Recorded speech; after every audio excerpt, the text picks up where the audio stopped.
జై గురుదేవ్ ఎకనామిక్స్ ఛానల్కు స్వాగతం. ఈరోజు మనము సెకండ్ ఇయర్ ఎకనామిక్స్ సంబంధించి టెక్స్ట్ బుక్ సిలబస్ మారింది కదా, ఆ సిలబస్లోని అంశాలన్నీ కూడా మనము బ్రీఫ్గా డిస్కస్ చేయబోతున్నాము. అయితే ఆల్మోస్ట్ ఓల్డ్ సిలబస్లో ఉన్నటువంటి టాపిక్సే దాదాపుగా కవర్ చేశారు. కొన్ని టాపిక్స్కి స్కిప్ చేయడం జరిగిందంతే. అవి ఒక్కొక్కటిగా వివరంగా చూద్దాం. ఫస్ట్ చాప్టర్ వచ్చేసి మనకు ఇక్కడ మొత్తం టోటల్ 10 చాప్టర్స్ ఉన్నాయి. అందులో ఫస్ట్ చాప్టర్ వచ్చేసి economic growth and development. Economic development, ఆర్థిక వృద్ధి మరియు ఆర్థిక అభివృద్ధి. ఇందులో మేజర్గా మనము ఇక్కడ కవర్ చేసే టాపిక్స్ ఏంటంటే concepts of economic growth and economic development, destination between economic growth and economic development, objectives of economic development, indicators of economic development, factors promoting economic development, characteristics of developed economies, and also discussed this lesson characteristics of developing economies with special reference to India. ఈ topics అన్ని మనం first లెసన్లో discuss చేస్తాము. తెలుగులో చూసినట్లయితే ఆర్థిక వృద్ధి ఆర్థిక అభివృద్ధి అనగానేమి, ఆర్థిక వృద్ధి ఆర్థిక అభివృద్ధికి మధ్య తారతమ్యాలు ఏంటి, అదేవిధంగా ఆబ్జెక్టివ్స్ వీటి యొక్క లక్ష్యాలు ఏంటి, ఎకనమిక్ గ్రోత్ని మనకు కావాల్సినటువంటి లక్ష్యాలు ఏంటి, ఎకనామిక్స్ గ్రోత్ సాధించేందుకు కావాల్సినటువంటి లక్ష్యాలు ఏంటి, అదేవిధంగా ఇండికేటర్స్ సూచికలు ఏంటి, ఎకనమిక్ డెవలప్మెంట్ సాధించేందుకు సూచికలు ఏంటి, ఆర్థికాభివృద్ధి సాధనలో మనకు ఎదురయ్యే సమస్యలు ఏంటి, వాటిని ఏ విధంగా అధిగమించాలి, అదేవిధంగా అభివృద్ధి చెందినటువంటి దేశాల లక్షణాలు, అభివృద్ధి చెందుతున్న దేశాల యొక్క లక్షణాలు, భారతదేశాన్ని మనం పోల్చుకుంటూ చూడడం జరుగుతుంది. ఈ విధంగా economic growth and economic development లెసన్లో ఈ టాపిక్స్ అని మనం కవర్ చేస్తాము. దీంట్లో ముఖ్యమైన అంశం వచ్చేసి మనకి ఇక్కడ దాదాపుగా ఎవ్రీ ఇయర్ ఎగ్జామ్లో వచ్చేది economic growth and economic development యొక్క డిఫరెన్స్ వస్తుంది. అదేవిధంగా characteristics of developing countries with special difference to India, భారతదేశాన్ని దృష్టిలో పెట్టుకొని అభివృద్ధి చెందుతున్న దేశాల లక్షణాలు అనేది తరచుగా ఎగ్జామ్లో అడుగుతున్న question. Next second chapter demography and human resource development. Demography, human resource development, జనాభా మరియు మానవ వనరుల అభివృద్ధి. ఈ లెసన్లో వచ్చేసి మనకు theory of demographic transition, demographic features of Indian population, అదేవిధంగా occupational distribution of population of India, sectoral distribution and concepts and causes of population explosion, అదేవిధంగా redemptions also, and concepts of human development. ఈ topics దీంట్లో మేజర్గా మనం discuss చేస్తాము. దాంతోపాటుగా human డెవలప్మెంట్లో మనకు రీసెర్చ్ చేసి నోబెల్ ప్రైజ్ పొందిన అమర్త్య సేన్ యొక్క థాట్స్ కూడా ఇందులో మనం డిస్కస్ చేయడం జరుగుతుంది.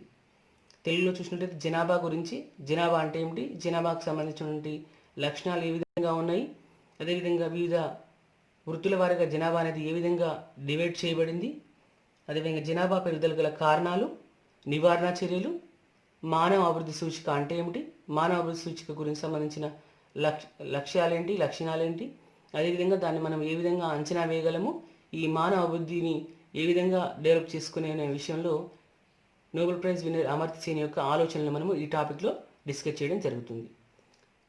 థర్డ్ వన్ వచ్చేసి next third chapter national income, poverty and unemployment. జాతీయ ఆదాయము, పేదరికము, నిరుద్యోగిత.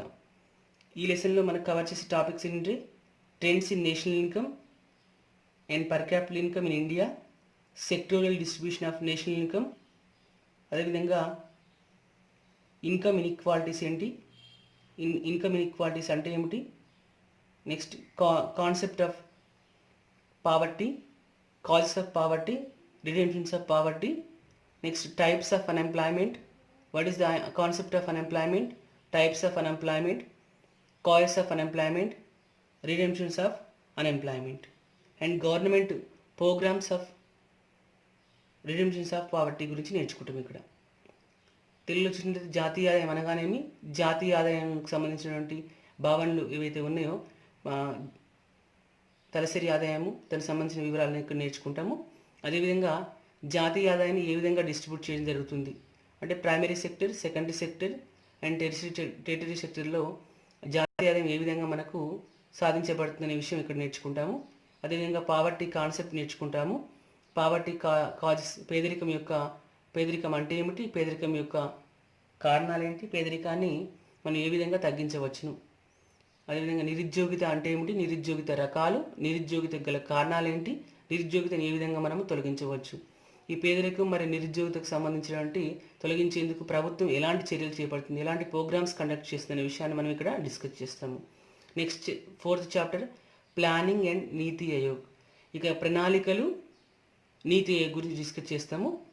ఈ ప్లానింగ్లో మనకి ఇక్కడ concepts and types of planning and importance of planning, major objectives of 5 years plans in India, review of 5 years plans, Niti Aayog, rural urban imbalances, regional imbalances, causes, consequences, remedial measures ఈ టాపిక్లో మనం నేర్చుకుంటాము.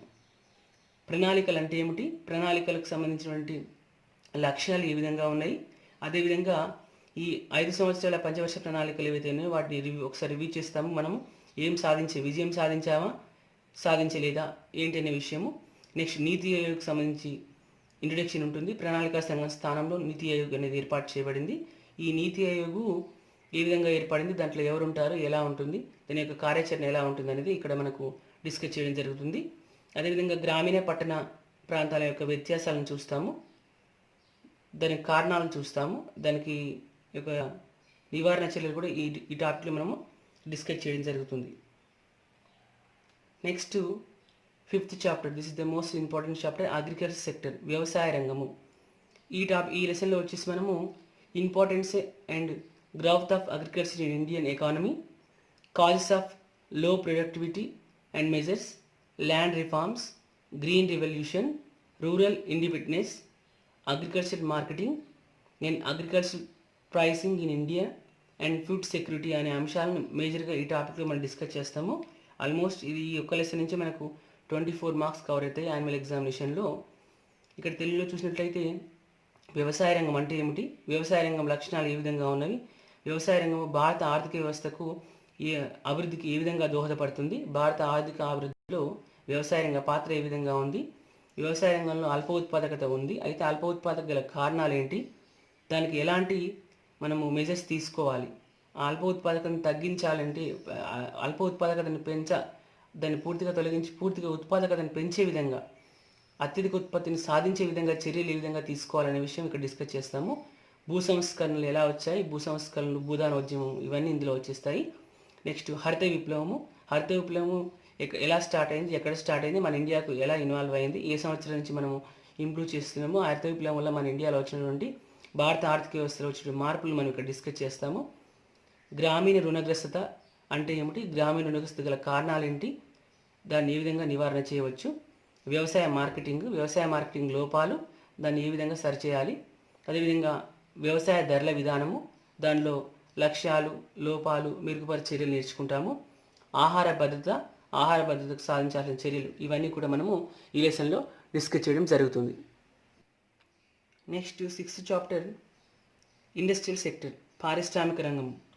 ఈ industrial సెక్టర్లో మనము structure of Indian industry, growth and pattern of industrial development in India, industrial policy resolutions and economic reforms, role of small scale industries in Indian economy, problems and remedial measures of small scale industries, industrial finance, ఈ topics మనం discuss చేస్తాము. ఇక్కడ పారిశ్రామిక రంగం యొక్క structure ఎలా ఉంది, నిర్మాణం అనేది ఎలా ఉంది భారతదేశ ఆర్థిక వ్యవస్థలో, అదేవిధంగా ఈ పారిశ్రామిక రంగానికి సంబంధించిన పాలసీలు ఏమైనా వచ్చాయో మనం తెలుసు.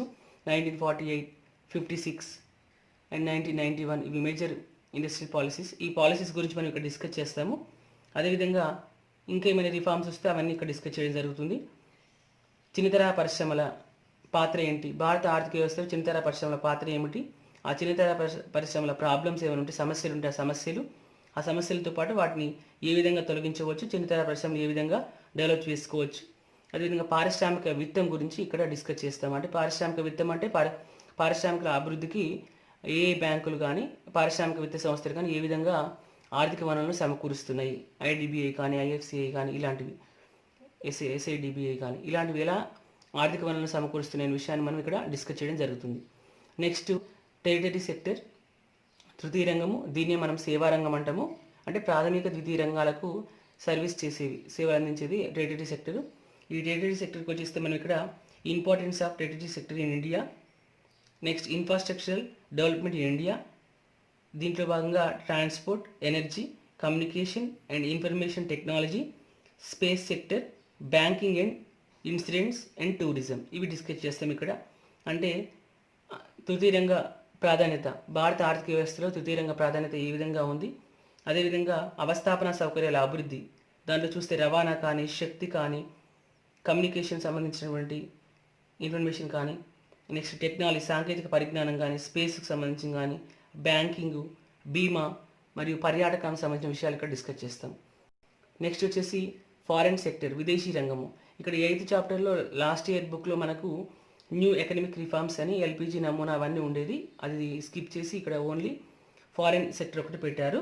అది ఇక్కడ దీంట్లో ముఖ్యంగా balance of trade and balance of payments, role of international trade in Indian economy, FDI foreign direct investment, WTO its impact on Indian economy, ఈ టాపిక్స్ డిస్కస్ చేస్తాము. ఇక్కడ విదేశీ చెల్లింపుల శేషము, విదేశీ చెల్లింపుల మిగులు లేదా విదేశీ మిగులు, అదేవిధంగా అంతర్జాతీయ వ్యాపార ప్రాముఖ్యత, విదేశీ ప్రత్యక్ష పెట్టుబడులు, అదేవిధంగా అంతర్జాతీయ వ్యాపారంలో ఈ WTO యొక్క ప్రభావం అనేది ఇండియా పైన ఏ విధంగా ఉందని మనం ఇక్కడ డిస్కస్ చేస్తాము. నెక్స్ట్ లెసన్ 9th లెసన్ వచ్చేసి ఎన్విరాన్మెంటల్ ఎకనామిక్స్. ఈ ఎన్విరాన్మెంటల్ ఎకనామిక్స్ అనేది మనకు లాస్ట్ ఇయర్లో 4th లెసన్లో ప్లానింగ్తో యాడ్ అయి ఉండేది, ఇక్కడ సపరేట్ చేసి మనకి ఇక్కడ 9th చాప్టర్గా ఇచ్చారు.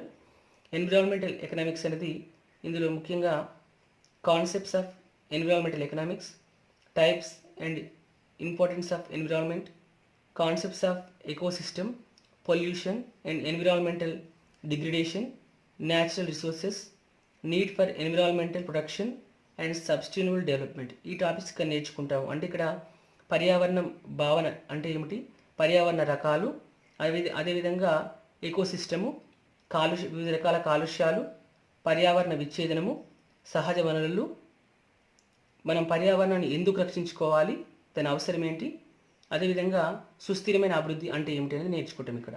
Next and final 10th chapter వచ్చేసి తెలంగాణ ఎకానమీ. తెలంగాణ ఎకానమీ మనకి తెలంగాణ ఎకానమీలో పర్టికులర్గా structure of Telangana and GSDP trends ఎలా ఉన్నవి, next sectorial contribution and per capital income, demographic features of Telangana, agricultural sector, industrial sector, అదేవిధంగా అంటే అగ్రికల్చర్ మనం ఆల్రెడీ ఇండియన్ ఎకానమీ చదువుకున్నాం, agriculture sector, industrial sector and territory sector, ఇవన్నీ కూడా పర్టికులర్గా మళ్ళీ తెలంగాణలో వాటి యొక్క లెవెల్స్ ఏ విధంగా ఉన్నాయి, వాటి యొక్క డెవలప్మెంట్ ఏ విధంగా ఉన్నాయి ఇక్కడ చూస్తాము.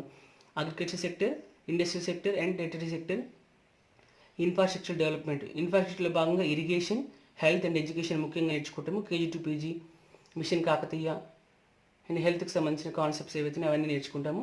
నెక్స్ట్ తెలంగాణలో పావర్టీ ఏ విధంగా ఉంది, అన్ఎంప్లాయ్మెంట్ ఏ విధంగా ఉంది, వాటిని రిడెంప్షన్ మనకు తొలగించుకోవడం కోసం, వాటిని తగ్గించడం కోసం ఎలాంటి చర్యలు చేపడుతుందో నేర్చుకుంటాము. Next development and welfare programmes in Telangana state, అంటే ఇక్కడ తెలంగాణ గవర్నమెంట్ ప్రవేశపెట్టినటువంటి ప్రోగ్రామ్స్ అంటే ఆసరా కానీ, కళ్యాణ లక్ష్మి కానీ, మిషన్ భగీరథ కానీ ఇలాంటి ప్రోగ్రామ్స్ ఉన్నాయి కదా, ఇవన్నీ ఇక్కడ మనము డిస్కస్ చేయడం జరుగుతుంది. ఇది పర్టికులర్గా తెలంగాణ ఎకానమీలో తెలంగాణ రాష్ట్రం ఏ విధంగా ఫార్మ్ చేయబడింది, తెలంగాణ రాష్ట్ర స్థూల జాతీయోత్పత్తి ఏ విధంగా ఉంది, అదేవిధంగా ఈ తెలంగాణలో వ్యవసాయ రంగము, ఇండస్ట్రియల్ రంగము, అది పారిశ్రామిక రంగము, సేవా రంగాల యొక్క పాత్ర ఏ విధంగా ఉంది, అవస్థాపన సౌకర్యాలైనటువంటి ఇరిగేషన్, వాటర్ ఫెసిలిటీస్ కానీ, ఆరోగ్యం కానీ, విద్య కానీ ఏ విధంగా ఉంది, పేదరికము, నిరుద్యోగితులకు సంబంధించిన అంశాలన్నీ కూడా ఇక్కడ నేర్చుకుంటాము. దీంతోపాటు ఇది మన సంక్షేమ పథకాలు ఏవైతే తెలంగాణలో ఉన్నాయో అవన్నిటి గురించి బ్రీఫ్గా ఇక్కడ మనం డిస్కస్ చేయబడుతుంది. అయితే ఈ టోటల్ మొత్తం 10 చాప్టర్లలో కామన్ విద్యార్థి ఎవరైతే చదవలేకుండా ఇబ్బందిగా ఉన్నటువంటి విద్యార్థులు ఏ 2 లెసన్స్ నేర్చుకున్నా కానీ ఇక్కడ ఖచ్చితంగా పాస్ అవ్వచ్చు. ఒక 40 మార్కులతో మనం పాస్ అయ్యి బయటకు వెళ్ళొచ్చు. పర్టికులర్గా చూసినట్లయితే ఫస్ట్ లెసన్ తీసుకోండి. ఫస్ట్ లెసన్లో మనకు నియర్లీ 14 మార్క్స్ వచ్చేస్తాయి. అదేవిధంగా 5th లెసన్ చూసినట్లయితే 24 మార్క్స్ కవర్ చేస్తాయి. ఆ 2 లెసన్స్ మనము నేర్చుకున్నట్లయితే ఆల్మోస్ట్ స్టూడెంట్ అనేవాడు పాస్ అవుతాడు. విద్యార్థులు ఎకనామిక్స్ అనగానే ఏదో కొంత ఆందోళన, భయం ఉంటుంది. భయపడాల్సిన అవసరం ఏమీ లేదు. మనకు ఈ టోటల్ 10 చాప్టర్స్లో మంచి స్కోర్ సాధించే విద్యార్థులు ఈ 10 చాప్టర్స్ పైన మంచి పట్టు సాధించవచ్చు. దీనికి సంబంధించిన వీడియోస్ అన్నీ కూడా, ఇంపార్టెంట్ టాపిక్స్ అన్నీ కూడా మనము మన ఛానల్ జై గురుదేవ్ ఎకనామిక్స్ ఛానల్లో అన్ని వీడియోస్ ఉన్నాయి. పర్టికులర్గా వాటి లింక్స్ అన్నీ కూడా నేను ఈ క్లాస్కి డిస్క్రిప్షన్లో ఇస్తాను, మీరు చెక్ చేసుకోవచ్చు. ఈ సిలబస్ని కూడా నేను లాస్ట్ ఇయర్ సిలబస్కు అనుసంధానం చేస్తూ డిస్కస్ చేసిన క్లాస్ కూడా ఉంది, అది కూడా డిస్క్రిప్షన్లో పెడతాను. అయితే మనకి ఇక్కడ ఈ ఫెయిల్ అవుతా అనుకొని ఇబ్బంది పడే విద్యార్థులు ఎవరైతే ఉన్నారో వాళ్ళు ఏవైనా ఈ 10 చాప్టర్స్లో ఏవైనా 2 చాప్టర్స్ చదువుకున్నా సరిపోతుంది. దాంట్లో ఫస్ట్ వన్ ఒకటి and 5th chapter. First chapter వచ్చేసి మనకు 14 మార్క్స్ క్యారీ చేస్తుంది అండ్ 5th చాప్టర్ వచ్చేసి ఆల్మోస్ట్ 24 మార్క్స్ క్యారీ చేస్తుంది. ఈ 5th చాప్టర్ అనేది మోస్ట్ ఇంపార్టెంట్. ఈ 5th చాప్టర్ పైన పట్టు సాధిస్తూ ఏదైనా ఒక చాప్టర్ దీనికి జోడించి చదివితే సరిపోతుంది, పాస్ అవుతారు. ఇంకా మంచి స్కోర్ సాధించాల్సిన విద్యార్థులు కూడా మనకి ఇక్కడ ఈ 10 చాప్టర్లో ఏ 1-2 చాప్టర్ స్కిప్ చేసినప్పటికీ మనకి ఇక్కడ 100 మార్క్స్ స్కోర్ చేయవచ్చు. గత 10 సంవత్సరాలుగా కూడా ఆల్మోస్ట్ ఇక్కడ మనకు ఎకనామిక్స్లో ఈ క్లాసెస్ వింటూ 99 మార్క్స్ ఇచ్చుకున్న విద్యార్థులు ఎన్నో ఉన్నారు, కాబట్టి ఎంతోమంది ఉన్నారు. ఎందుకంటే మనకి ఇక్కడ ఆర్ట్స్ వాళ్ళకు ఉన్న బెనిఫిట్ ఏంటంటే 150 మార్క్స్ క్వశ్చన్ పేపర్ ఉంటుంది, 100 మార్క్స్ మనం రాయాల్సి ఉంటుంది, అంటే 50 మార్క్స్ ఛాన్స్ ఉంటుంది. కాబట్టి మనం కొంచెం కష్టమైన టాపిక్స్ ఏవైతే అనిపిస్తాయో, ఇబ్బందికరంగా 2-3 సార్లు చదివినప్పటికీ విన్నప్పటికీ అర్థం కానట్టుగా అనిపిస్తున్నప్పుడు, డౌట్గా ఉన్నాయి, అవి కొన్ని స్కిప్ చేసైనా మిగిలిన టాపిక్స్ అన్నిటి మీద పట్టు సాధిస్తే మనం 100% విజయం సాధించడానికి ఆస్కారం ఏర్పడుతుంది. సో కాబట్టి ఇవన్నీ కూడా ప్రతి టాపిక్ పైన మీరు పట్టు సాధించి మంచి స్కోర్ సాధిస్తారని ఆశిస్తున్నాను. ఇంకా మీరు వీటిపైన ఏ డౌట్స్ ఉన్నా కూడా, ఇంకేమైనా టాపిక్ గురించి బ్రీఫ్గా కావాలనుకున్నా ఏ మీడియం, బోత్ మీడియాలో తెలుగు ఆర్ ఇంగ్లీష్లో మీరు కామెంట్ చేయవచ్చు. సో ఇప్పటివరకు కొత్తగా ఛానల్ చూస్తున్న వారు మన ఛానల్ని సబ్స్క్రైబ్ చేసుకోండి. ఈ సబ్స్క్రైబ్ చేయడం వల్ల, మనకు సబ్స్క్రైబ్ చేసి బెల్ ఐకాన్ నొక్కడం వల్ల మన క్లాసెస్ అన్నీ కూడా అప్డేట్గా మీకు మెసేజ్ రూపంలో రావడం జరుగుతుంది. Please like, share and subscribe. Thank you for watching.